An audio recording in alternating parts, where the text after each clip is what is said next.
Hi and welcome to Matrix Moments. This is Saloni and we're back with Avnish Bajaj, founder and managing director of Matrix Partners India. Jim Collins once said, "Great vision without great people is irrelevant." And today's podcast is about the different stages a founder and his or her team go through when building a company. These are not funding stages, but stages or phases an entrepreneur experiences in their journey of going from idea to exit. Avnish, how do you think about this? And if you were to broadly categorize these stages that a founder goes through, what would those be? Thank you for having me back, Saloni. Great to be back here. So, right from the Bazi days, I have wondered why is it that one cannot just get the perfect org right up front. And interestingly, I've observed, and it's applied at Bazi, it's applied at Matrix, I'm seeing it in some of our other portfolio companies, that it takes 3 versions of the org to kind of probably finally settle down into something that is stable and scaling. And if you reflect on it, and look, there are no right or wrong answers. This is as ambiguous a topic as one can have. But I'll tell you my root cause analysis. And my root cause analysis is that, especially in the tech world, especially for companies of the type in which we invest, there are 3 phases. And I know we are going to have a topic around product market fit and what we measure at what stages. Right. But in reality, there is a 0 to 1 phase, there is a 1 to 10 phase, and there is a 10 to 100 phase. The 0 to 1 phase is really about finding product market fit, figuring out if it even works. The 1 to 10 phase, assuming you get through 0 to 1, is to scale that product market fit. Mm-hmm. And the 10 to 100 phase is actually, you can call it 100,000, whatever you want to call it, is to scale the value of that company, is to scale the business. Now, if you think about it, what is an organization? What is a business? A business does not operate in isolation, to your Jim Collins comment. It does not operate in isolation of people. So it's really people who have to take the company through all these 3, I would argue, very different phases. Now, ask yourself, are the traits required at each stage the same?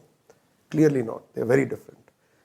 The hustle phase, the doer phase, is the phase of finding product market fit. Typically, people who do really well are the people who are hustlers. They're doing stuff. They don't need to. It's not like they can't think, but they don't need to think that much. It's a lot more about hustle. As you move beyond that, the thinking hat needs to come on more. So I would call the doer phase. Then the second 1 to 10 would be the doer plus thinker, but note that doer is first.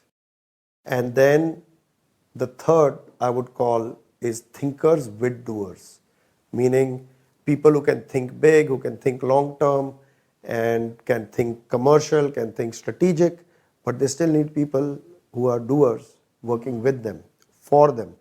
Now, interestingly, and we have a chart that you should include either in this question or the next, the best founders transcend these phases. They go 0 to 1, they grow up, they may even right from the start know how to be 0 to 1000, but most of the time they'll do 0 to 1, 1 to 10, and beyond that. And that's what makes them entrepreneurs. That's what makes them different. However, not everybody is like that. And I think where organizations struggle the most is the fact that the founder is making this transition very quickly, but the people with the founder are finding it very hard. And I think that's why it takes a few phases to get it right. Right. What would you say are some of the levers or the triggers that people can tap into or are required to transition from one stage to another? So capital, of course, would be one of the biggest levers, but in addition to capital. It's going to sound very tenuous, but I will tell you that it's about mindset. And I know we are going to talk about culture at another time, but I would say recognize, if you were to recognize that an organization is like an organism and that they are going to have life stages like we have life stages, and that they will go through baby and adolescence and maturity and then maybe even decline, hopefully not in an organization. knowing that upfront means that what you would do and anticipate would be different. Example being, how do kids ultimately grow up and go to college? Well, they get a very particular type of training at a certain period of time, right? And so on and so forth, for work and so on and so forth. So the point therefore is that one has to recognize that, and it's very hard, but one has to recognize upfront that the organization will have to evolve to get the right match between the stage of your organization, because it's almost not, imagine the pace at which some of these companies grow. It's not very obvious in that moment. If I were to tell you, is it 0 to 1, 1 to 10, is it number 6 or 7? We don't know. And I think the best thing a founder can do is to recognize that this is going to happen. Almost design their organization and their culture for that to happen. And we'll talk a little bit about that in the next statement, next question. But if I were to recognize that this is going to happen, I will tell the people who are working with me in the first phase that, hey, you know what? There may be other people we'll need down the road. But now this comes back to the culture. Do the people who have gotten you from point A to point B, do you make sure that you train them, you retrain them, you invest in them to see if they can take you to the next phase, or you potentially put them in a different role? I think that's the tricky part. But I think if I had to give one takeaway, it is be aware that this is coming and therefore plan in advance. And otherwise what you can see is a lot of churn can happen. You have people who feel that they have gotten the organization to a certain place, and then suddenly you have a layer of people coming in.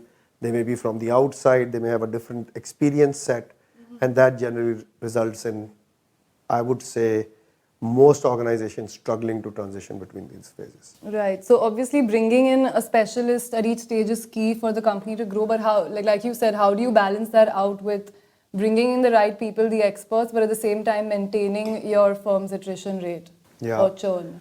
So it's very challenging, and I think if I had to give a one-word answer, it's about culture. It's about the kind of culture you build.